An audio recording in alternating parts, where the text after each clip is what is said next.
இன்று எதற்கெடுத்தாலும் குற்றம் குறைகள் இருந்தாலும் இல்லாவிட்டாலும் கூச்சல் கூக்குரல் இட்டு அசிங்கப்படுத்துவது சகஜமாக ஆகிவிட்டது மக்கள் மத்தியில். அப்படி செய்வது இறைவனுக்கே வெறுப்பை ஏற்படுத்தக்கூடிய செயல் என்பதை பின்வரும் வசனம் விளக்குகிறது.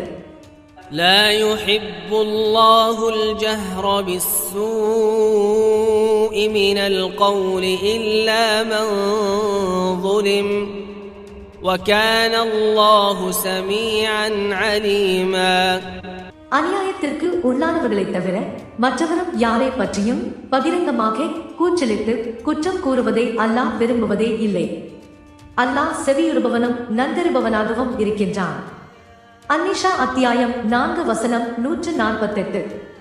இவ்வசனத்தில் நீதி என்னவென்றால் எந்த நிலையிலும் பிறர் மனம் வருந்தும் அளவு கூக்குரலிட்டு பேசி விடாமல் எதையும் அமைதியாக கையாள வேண்டும் என்பதேயாகும்.